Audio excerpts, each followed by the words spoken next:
Tu veux jouer au silence? Je vais jouer à la disparition.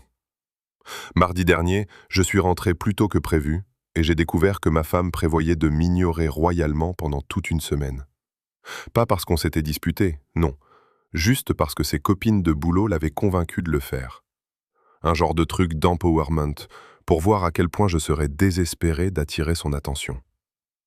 Je rentrais des courses, je suis passé par le garage vers 18 heures.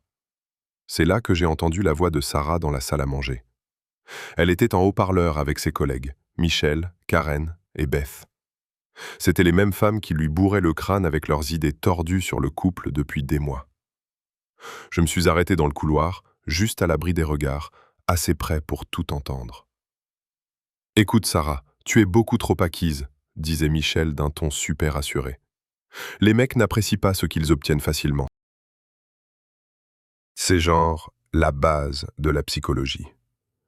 Karen a enchaîné, tout excitée. « Carrément, mon mec me considérait totalement comme un meuble jusqu'à ce que je lui fasse le coup du silence radio pendant 3 jours. Maintenant, il me vénère presque. SMS de bonjour, il s'intéresse à ma journée, il m'invite au resto. Ça a tout changé. » Sarah avait l'air hésitante, ce qui m'a laissé une lueur d'espoir. Je ne sais pas les filles, David et moi, on communique plutôt bien d'habitude. Ça fait un peu malhonnête, non? Bess est intervenue, comme si c'était une évidence. Ce n'est pas malhonnête, c'est stratégique.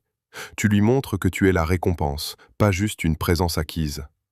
Ma thérapeute appelle même ça « créer l'espace nécessaire pour des limites saines ». Michel a continué à exposer le plan. Voilà ce que tu vas faire.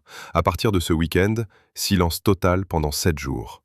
Tu ne réponds à aucun SMS. Tu ne décroches pas quand il appelle. À la maison, tu lui adresses à peine la parole. Quand vous êtes ensemble, fais semblant d'être occupé, indisponible. Fais-le gamberger. Sarah a encore hésité. Une semaine entière? Ça me paraît, genre, vraiment extrême. Karen s'est empressée de la rassurer avec une anecdote. Fais-nous confiance. Ma cousine a essayé avec son fiancé l'année dernière. Au 3e jour, il envoyait des fleurs au bureau. Au 5e, week-end romantique à la montagne. Au 7e, il lui offrait une bague de fiançailles plus grosse. Elle a dit que c'était la meilleure chose qu'elle ait jamais faite pour leur couple. Mes mâchoires se sont contractées. J'ai agrippé le mur. Mon pouls battait jusque dans mes tempes. Surtout, prends des notes, a ajouté Beth, surexcitée. Prends peut-être même des photos. Je veux voir à quelle vitesse il va commencer à paniquer, à essayer de comprendre ce qui ne va pas. Karen était en mode commando. La clé, c'est de ne pas craquer la première. Quand il te demandera ce qu'il y a, dis juste que le boulot est stressant, que tu as beaucoup de choses en tête. Reste vague, mystérieuse. L'incertitude va le pousser à t'accorder plus de valeur, à réaliser ce qu'il pourrait perdre. Sarah a posé la question que je redoutais. Et s'il ne réagit même pas? S'il continue sa petite vie sans s'en soucier? Michel a carrément ricané. Alors tu sauras qu'il ne tient pas vraiment à votre relation, et tu pourras décider de la suite. Mais honnêtement, aucun mari ne laisse sa femme l'ignorer pendant 1 semaine sans chercher à comprendre. Karen a tranché. Vois ça comme un test. S'il t'aime, il se battra pour ton attention. Il essaiera de te reconquérir. S'il ne le fait pas, eh bien, mieux vaut le savoir maintenant avant de gâcher d'autres années. J'ai entendu Sarah soupirer. Mon cœur a sombré. Je suppose que c'est logique, vu comme ça. C'est vrai que j'ai parfois l'impression qu'il me considère comme acquise. Comme si on était trop installé, qu'il n'y avait plus d'excitation. Beth l'a encouragé. Voilà, le confort mène à la complaisance. Secoue tout ça, montre ta valeur, et regarde-le se rappeler pourquoi il t'a épousé. Michel a conclu. Commence ce week-end. On fera un débrief quotidien pour te soutenir. Ça va être tellement gratifiant, Sarah. Tu vas te sentir comme une femme neuve. J'en avais assez entendu. Ces femmes ne se contentaient pas de donner de mauvais conseils à ma femme. Elles lui disaient de me manipuler l'esprit pendant 1 semaine, de me tester comme un rat de laboratoire, de traiter nos 6 ans de mariage comme une plaisanterie pour alimenter leur commérage. Mais ce qui m'a vraiment touché, ce n'était pas seulement les conseils, c'était que Sarah les envisage sérieusement, qu'elle se prenne au jeu. La femme avec qui j'étais marié depuis 6 ans, envers qui j'avais été honnête et fidèle chaque jour, prévoyait de m'ignorer pendant une semaine pour me montrer qui commande. Une partie de moi voulait entrer dans la pièce et dire à ces femmes ce que je pensais de leur petit jeu, dire à Sarah que je méritais mieux. Mais quelque chose m'a arrêté. Une pensée glaciale m'a traversé l'esprit alors que je me tenais là. Si Sarah voulait me tester en me ghostant pendant une semaine, elle allait apprendre 2 ou 3 choses sur son mari. Je ne quémande pas d'attention.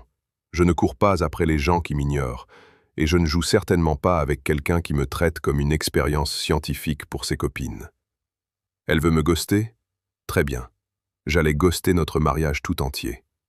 Je me suis reculé doucement dans le couloir, aussi silencieux que possible, et je suis reparti par le garage comme j'étais venu. Je suis monté dans ma voiture et j'ai roulé jusqu'à un parc voisin. Je me suis assis au bord du lac, fixant l'eau, et j'ai commencé à planifier soigneusement la suite. J'avais une semaine, 7 jours pendant que Sarah jouerait son petit jeu de manipulation.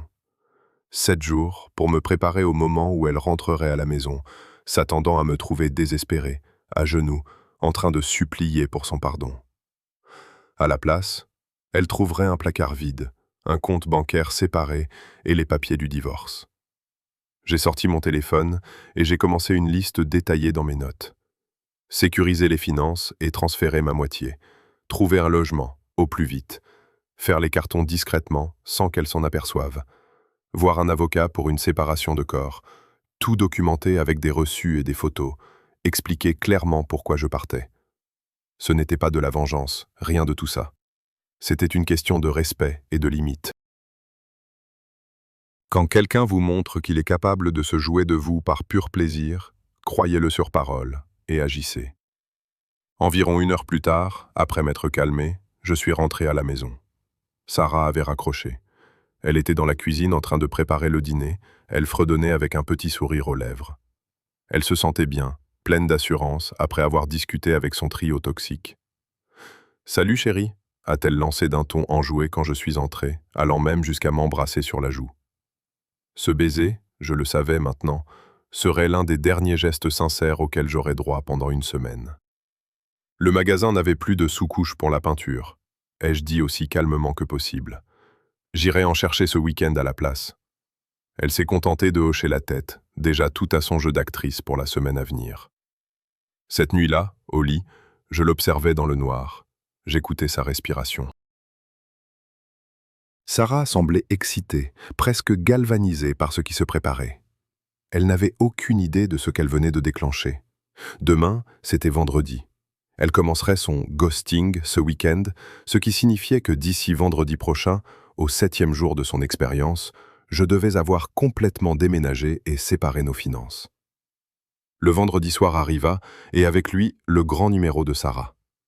En rentrant du travail, je l'ai trouvée au salon, les yeux rivés sur son téléphone. Elle a ostensiblement évité de lever le regard quand je suis arrivé. « Salut », j'ai dit, en essayant de paraître normal. « Ta journée s'est bien passée ?» Elle a levé les yeux, avec un regard froid que je ne lui connaissais pas. Chargée, beaucoup de projets et d'échéances. Puis elle s'est replongée dans son téléphone, m'ignorant royalement. « Tu veux qu'on commande ou je cuisine ?» ai-je demandé pour la tester. « Comme tu veux. De toute façon, je n'ai pas vraiment faim. » Toujours sur son téléphone, à faire défiler l'écran. Le premier jour avait officiellement commencé, conformément à son plan. J'ai hoché la tête et je suis allé dans la cuisine. J'ai préparé le dîner quand même. Poulet et légumes. Quand je lui ai apporté son assiette au salon, elle a à peine murmuré un merci avant de filer dans le bureau et de fermer la porte. Alors c'est comme ça que ça commence, ai-je pensé, l'expérience du ghosting. Le test pour voir si je vais craquer, réclamer de l'attention, lui demander 1 million de fois ce qui ne va pas, comme un gosse. Tu t'es trompée de mari pour ça, Sarah. Pendant qu'elle était dans ce bureau à s'imaginer qu'elle gagnait, j'étais dans la cuisine à chercher des appartements sur mon téléphone. J'avais déjà appelé un avocat. L'après-midi même, pendant ma pause déjeuner, j'avais ouvert un nouveau compte dans une autre banque. Le samedi matin, Sarah a mis un point d'honneur à paraître débordée. Elle déambulait dans la maison avec son ordinateur portable, ses écouteurs vissés sur les oreilles, se rendant volontairement indisponible. J'ai dit que je sortais pour quelques heures. Elle a à peine esquissé un signe de tête. J'ai passé la journée à mettre mon plan en exécution. D'abord, la banque. J'ai transféré exactement la moitié de nos économies communes sur mon nouveau compte. Je n'ai pas touché à sa part. J'ai pris des captures d'écran et sauvegardé tous les reçus. Ensuite, le cabinet de l'avocat. Nous avons discuté de la séparation légale et du partage des biens. J'ai lancé la procédure. Le calendrier était simple. Tout pouvait être prêt pour vendredi prochain.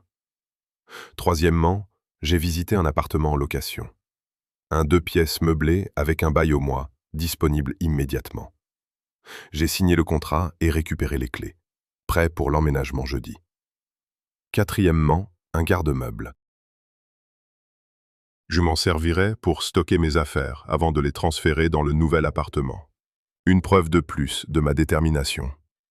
Quand je suis rentré le samedi soir, Sarah était dans la chambre, porte fermée, manifestement en appel vidéo avec ses collègues. Je les entendais rire.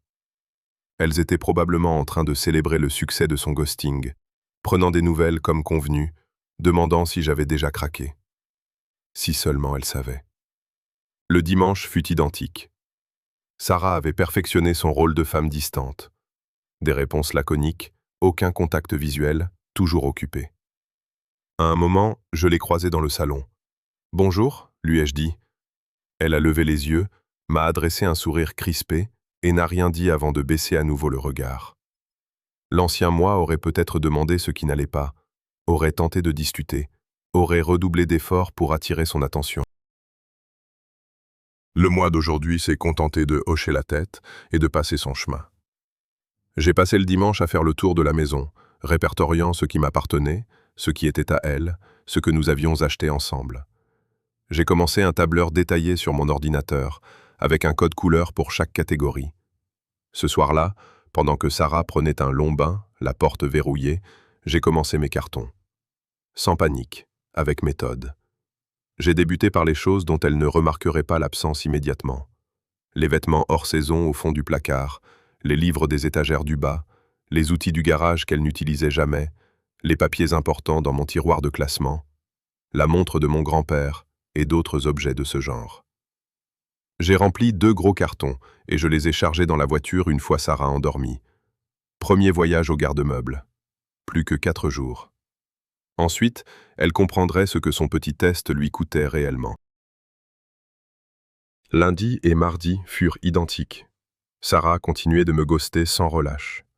Elle partait au boulot tôt le matin, sans un mot.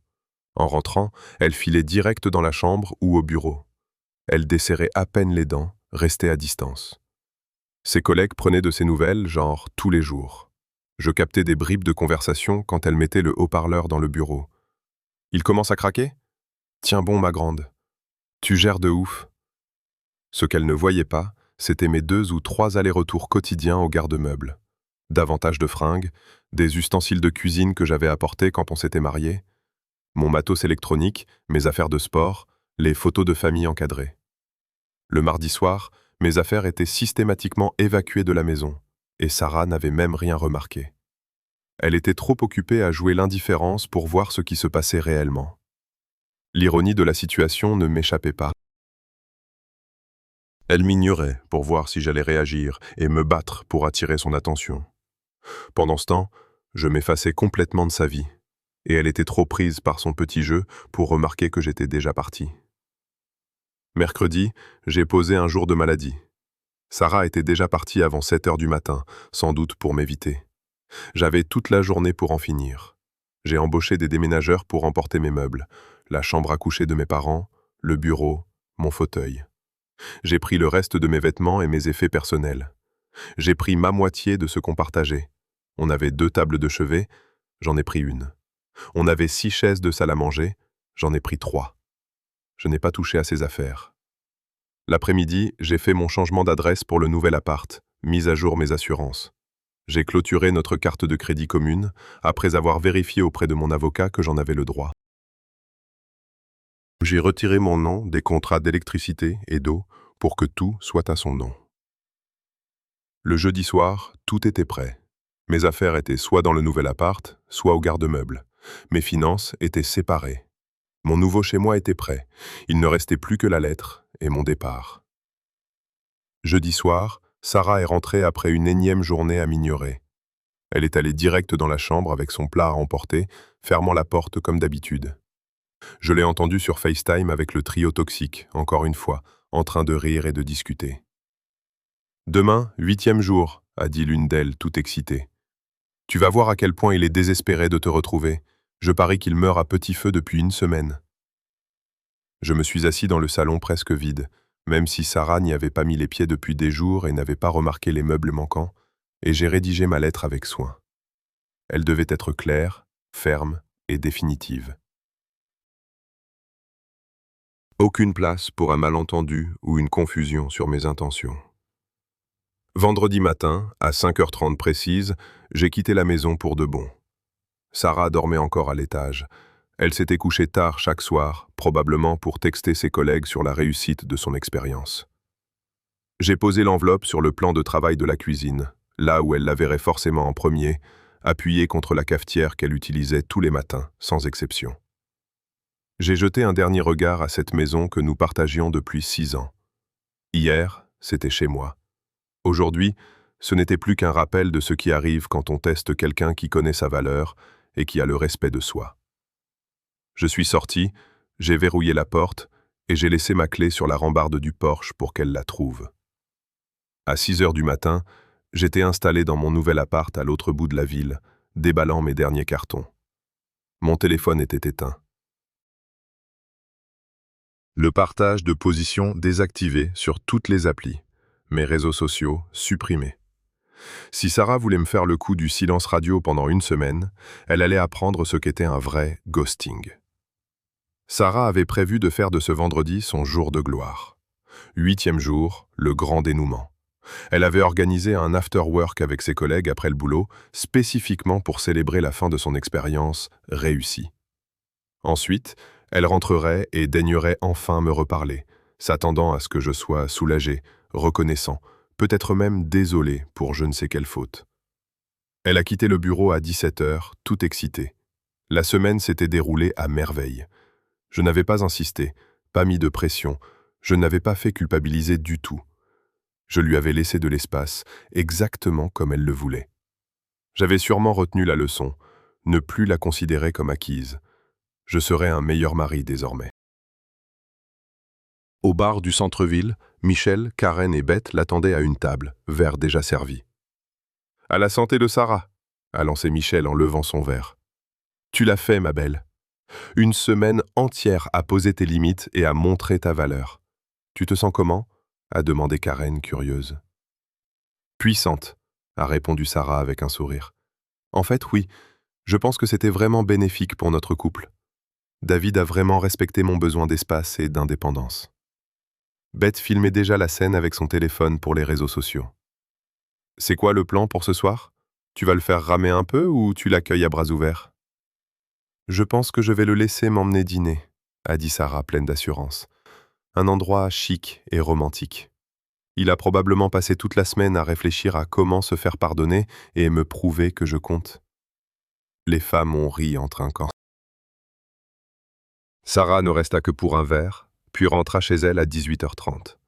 Elle était surexcitée, impatiente de voir les retombées de son coup de force. Elle s'engagea dans l'allée à 19h. Ma voiture n'était pas là, mais ce n'était pas inhabituel. Il est peut-être juste sorti faire une course. Elle entra et lança un « Chérie, je suis rentrée » d'un ton qu'elle voulait enjouer. Le silence lui répondit. Elle se dirigea vers la cuisine pour poser son sac et l'aperçut immédiatement. L'enveloppe. Mon nom écrit dessus, de ma main. Son estomac se noua. Ce n'était pas prévu au programme. Tremblante, elle déchira l'enveloppe. La lettre disait « Sarah, je suis au courant pour ton expérience de ghosting. J'ai surpris toute votre conversation avec Michel, Karen et Beth mardi soir dernier. Je suis rentré plus tôt et je les ai entendus te convaincre de m'ignorer pendant une semaine pour asseoir ta domination et tester mon engagement. Je t'ai entendu accepter de traiter notre mariage comme une expérience sociale pour les amuser.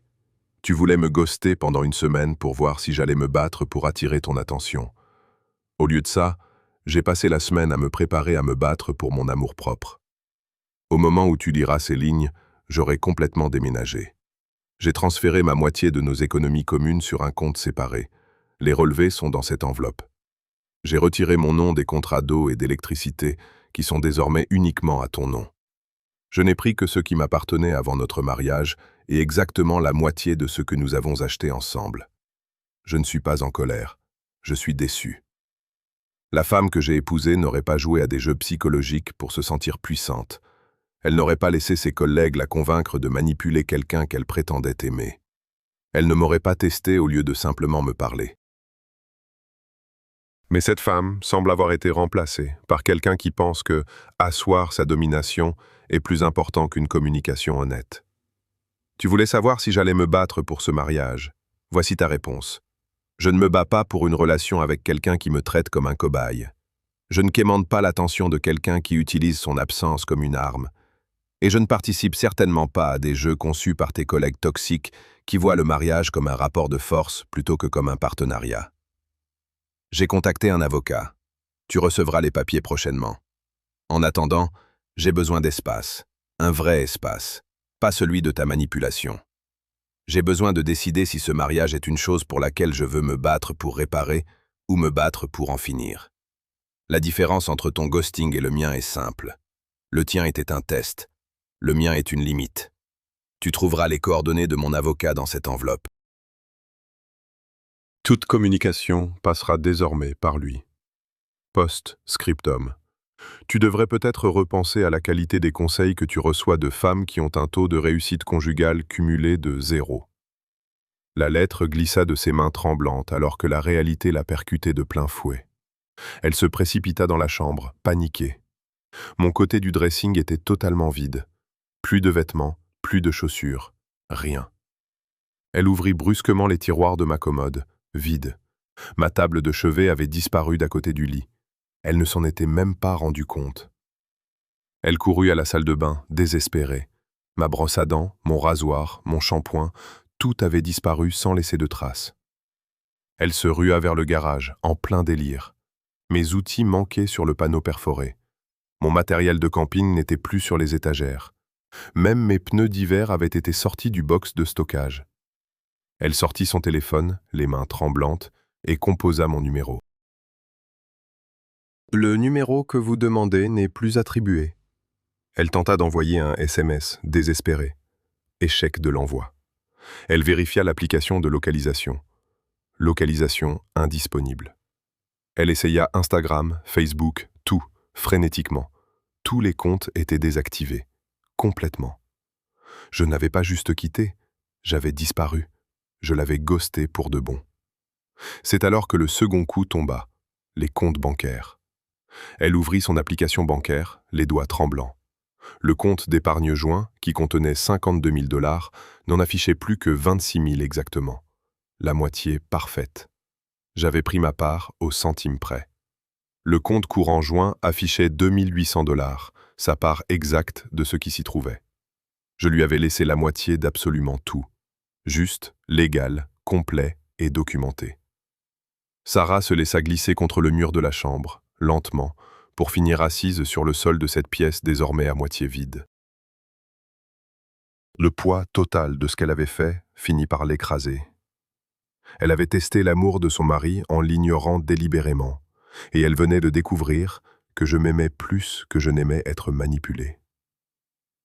Les jours suivants furent un tourbillon de panique pour Sarah. Elle appela mon meilleur ami, Marcus, à plusieurs reprises, le suppliant de lui dire où j'étais et comment me joindre. Il la regarda, visiblement déçu. « Il m'a dit ce que tu as fait, Sarah. Ton histoire de ghosting, ton test, tout. » Il secoua la tête.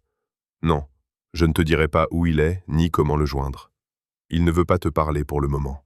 Il a besoin d'espace, un vrai espace, pas celui que tu simulais toute la semaine pour ton expérience. » Elle appela ensuite mon frère Tyler, désespéré. Il répondit, pour une fois, mais ne se montra ni plus utile ni plus compatissant. Il m'a raconté tout ce qui s'est passé, et honnêtement, je pense qu'il fait exactement ce qu'il doit faire pour lui-même. On ne teste pas les gens qu'on aime, Sarah. Et surtout, on ne laisse pas ses collègues nous convaincre de traiter son mari comme un rat de laboratoire pour les amuser. C'est malsain. Elle alla même jusqu'au cabinet de mon avocat, en centre-ville, et tenta d'entrer. La réceptionniste l'arrêta poliment mais fermement au comptoir. Monsieur Morrison a expressément demandé aucun contact direct, sauf par les voies juridiques officielles. Vous recevrez par courrier, d'ici la semaine prochaine, les documents relatifs à la procédure de séparation. Le service de sécurité finit par l'escorter hors du bâtiment ce samedi soir-là. Sarah organisa un appel groupé avec Michel, Karen et Beth. « Alors, il va vraiment jusqu'au bout de la séparation ?» demanda Karen, comme si elle n'arrivait pas à y croire. « Ouais », répondit Sarah, la voix étranglée. « Tous ceux à qui j'ai parlé disent qu'il est on ne peut plus sérieux. Son avocat ne me laisse même pas l'approcher ou lui parler. Ses amis refusent de me dire où il est et... » Sa voix devint soudainement tranchante. « C'est de votre faute. Vous trois. Vous m'avez convaincu que c'était une bonne idée. Vous disiez que ça lui permettrait de m'apprécier davantage. » « Oh, minute, » fit Michel sur la défensive. « On t'a donné des conseils. C'est toi qui as choisi de les suivre. »« Vous aviez dit que ça marcherait, que je lui manquerais. C'est ce que font la plupart des hommes, » intervint Karen. « Ton mari a juste surréagi. »« Surréagi ?» La voix de Sarah monta d'un ton. « Je l'ai ignoré pendant une semaine pour tester son engagement. » En quoi partir est une réaction excessive quand on est traité comme un sujet d'étude, dit Beth prudemment. Tu as peut-être juste besoin de lui laisser du temps. Les hommes sont émotifs et font des choses impulsives. Ce n'était pas impulsif. Il a tout planifié pendant la semaine. Pendant que je jouais à votre jeu stupide, lui, il ouvrait des comptes bancaires, engageait des avocats et emballait toute sa vie. Sarah, tu dois te calmer, dit Michel de ce ton condescendant et insupportable. Tu ne réfléchis pas de manière lucide. Je vois plus clair que je ne l'ai fait depuis des mois, rétorqua Sarah. Je me dis que j'ai détruit mon mariage parce que j'ai écouté les conseils de 3 femmes qui n'arrivent même pas à stabiliser leur propre relation. Un silence s'ensuivit. Ce n'est pas juste, finit par dire Karen. Ah bon, Michel, tu es divorcé? Karen, ton copain et toi, vous rompez tous les 2 mois. Bess, ta dernière relation qui a duré plus de 6 mois remonte à quand? Et j'ai suivi vos conseils conjugaux. Mais qu'est-ce qui m'a pris? On essayait de t'aider à t'affirmer, protesta Michel. Je ne me sens pas affirmé. J'ai l'impression d'avoir manipulé mon mari en suivant vos conseils toxiques, et maintenant, je le perds. Sarah raccrocha avant qu'elle ne puisse ajouter un mot. Le mercredi, Sarah reçut les documents officiels, une demande de séparation de corps. Il y avait une lettre de mon avocat énumérant 5 conditions pour envisager ne serait-ce qu'une thérapie de couple. Premièrement, rompre définitivement tout lien d'amitié avec ses 3 collègues. Deuxièmement, s'écrire une lettre à elle-même pour expliquer pourquoi elle avait pensé que la manipulation était acceptable. Troisièmement, attendre 30 jours avant tout contact. Quatrièmement, après ces 30 jours, organiser une médiation par l'intermédiaire de l'avocat. Cinquièmement, comprendre que la thérapie ne garantit pas une réconciliation. Il ne vous hait pas, disait la lettre. Il est blessé et a besoin de se protéger de toute manipulation ultérieure. Si vous l'aimez vraiment, respectez ses limites et prouvez par vos actes que vous avez compris la leçon. Si vous n'acceptez pas ces conditions, la procédure de divorce sera lancée immédiatement. Sarah lut la lettre 3 fois. 30 jours. Aucun contact pendant 30 jours, et même là, aucune garantie. Mais c'était une chance. Une petite chance, conditionnelle et précaire, mais une chance tout de même. Elle sortit son ordinateur et commença à s'écrire cette lettre, essayant de comprendre pourquoi elle s'était laissée convaincre par Michel, Karen et Beth de me manipuler, admettant ses insécurités et réalisant comment elle avait privilégié son besoin d'intégration au détriment de son couple. Le jeudi matin, Sarah demanda un entretien avec les RH. « Je souhaite demander un transfert de service. Les 3 femmes avec qui je travaillais étroitement m'ont donné des conseils de couple qui ont détruit mon mariage. Je dois me couper totalement de leur influence si je veux avoir une chance de le sauver. » Le jeudi soir, le transfert de Sarah était approuvé. Elle avait rempli 2 de mes conditions. Venait maintenant la partie la plus difficile. Attendre 30 jours sans contact, sans savoir si son mariage pouvait encore être sauvé. Ces 30 jours furent les plus longs de la vie de Sarah. Elle prit ses marques dans son nouveau service, commença discrètement une thérapie et évita scrupuleusement Michel, Karen et Beth. Au cours de la 3e semaine, Michel tenta de lui parler dans le parking. Sarah continua son chemin sans s'arrêter. Michel hurla. « Tu choisis un homme plutôt que tes amis ?»« Je choisis le respect de moi-même plutôt que des gens toxiques, » pensa Sarah. Au 30e jour, Sarah a appelé le cabinet de mon avocat pour demander une médiation. 7 jours plus tard, elle était assise dans la salle de conférence du cabinet. Elle a remis les documents attestant de sa mutation de service, des captures d'écran prouvant qu'elle avait bloqué ses 3 collègues, la lettre qu'elle avait écrite et une preuve d'inscription en thérapie. L'avocat a tout examiné attentivement. « Je vais présenter cela à M. Morrison. S'il accepte, nous planifierons la médiation. » Après 7 jours d'une attente anxieuse, Sarah se trouvait dans le cabinet du docteur Rachel Martinez pour la médiation, attendant nerveusement en se triturant les ongles. À 15 heures précises, j'ai franchi la porte. Sarah a eu le souffle coupé en me voyant. J'avais maigri, j'avais l'air fatigué, épuisé, mais mon regard était clair et vif. Mon expression était sur la réserve, sans être hostile ni colérique. Nous nous sommes assis sur des chaises séparées, le docteur Martinez placé entre nous comme un arbitre. « Merci à tous les deux d'être ici aujourd'hui », a commencé le docteur Martinez d'un ton professionnel. Cette séance est l'occasion d'une communication honnête dans un environnement sécurisant. Monsieur Morrison, vous avez demandé cette médiation pour déterminer si une thérapie de couple pourrait être utile à votre mariage. Madame Morrison a rempli toutes les conditions que vous aviez posées. Pouvons-nous commencer? J'ai acquiescé lentement, mes yeux rencontrant enfin ceux de Sarah pour la première fois en plus d'1 mois. Sarah, a doucement encouragé le docteur Martinez, aimeriez-vous commencer par aborder ce qui s'est passé et la raison de notre présence ici? Sarah a pris une inspiration tremblante, essayant de se stabiliser. David, je suis tellement désolée pour ce que j'ai fait. Pas parce que tu m'as quitté, c'était la conséquence que j'avais méritée. Je suis désolée parce que je t'ai manqué de respect, parce que je t'ai délibérément et fondamentalement manipulé, et parce que j'ai traité notre mariage comme un jeu ou une expérience. Je suis désolé d'avoir laissé des gens qui ne te connaissent pas et qui ne se soucient pas de nous me convaincre de tester si tu m'aimais assez. C'était faux sur toute la ligne. Je me suis contenté d'écouter sans l'interrompre. Sarah a continué, la voix tremblante. « Je manquais d'assurance, a-t-elle dit. Pas vis-à-vis de toi ou de ton amour, mais vis-à-vis de moi-même. Je me demandais si j'étais à la hauteur. Je voulais tellement m'intégrer avec ses collègues, et elle faisait passer notre relation pour quelque chose d'ennuyeux, comme si nous étions faibles.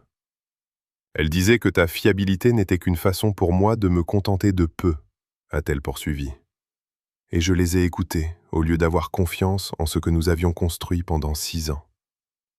Pourquoi? Ai-je demandé doucement. C'étaient mes premiers mots.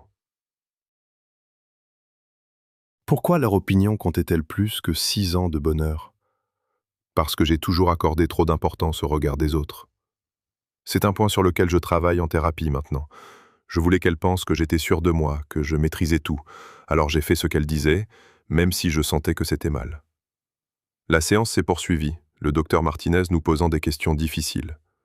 Finalement, elle en est venue au fait.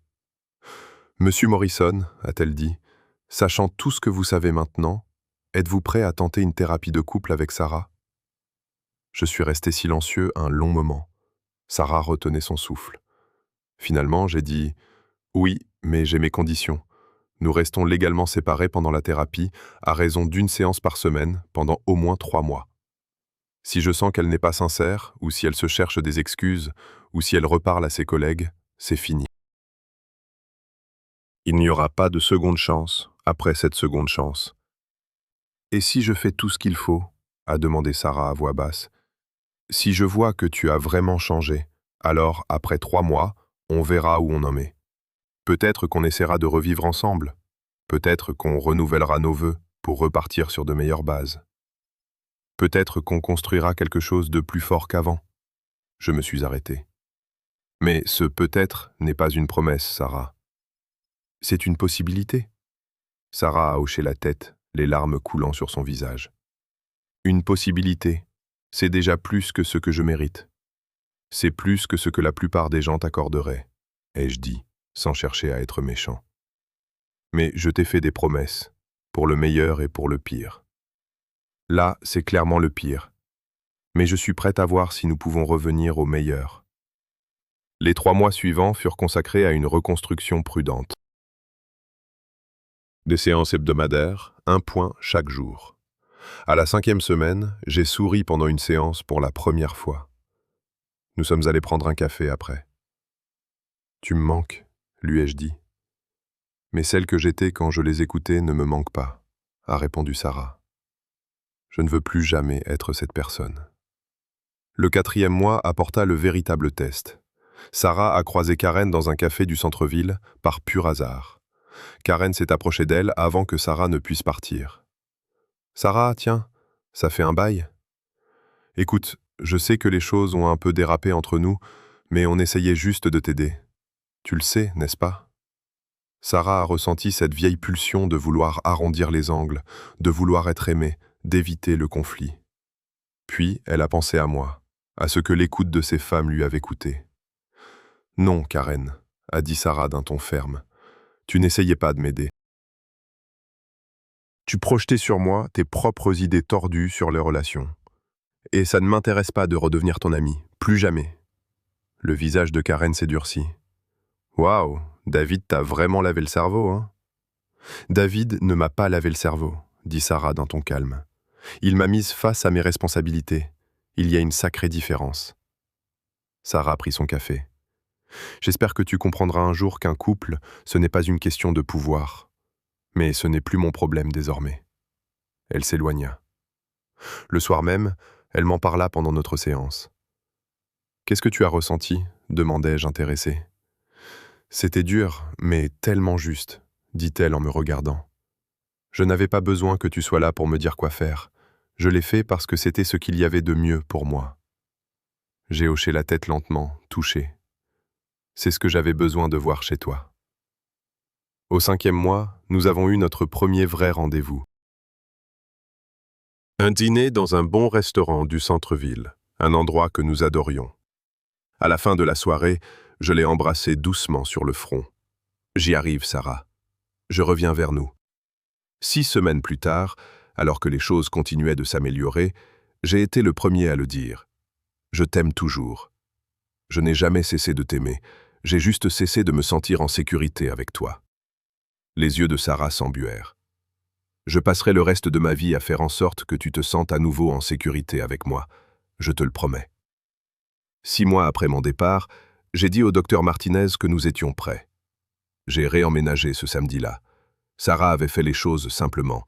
Mon côté de la penderie était vide et m'attendait. Mon café préféré était dans le placard. Pas de faux semblants, juste un partenariat. Ce soir-là, nous étions assis sur la terrasse. « Je n'aurais jamais cru qu'on en arriverait là », dit Sarah à voix basse. « Je pensais t'avoir perdu pour de bon. » « C'était presque le cas, » répondis-je avec franchise. « Si tu t'étais cherché des excuses, si tu m'avais rejeté la faute, si tu m'avais mis la pression pendant ces 30 jours, j'aurais demandé le divorce. Je sais, mais tu ne l'as pas fait.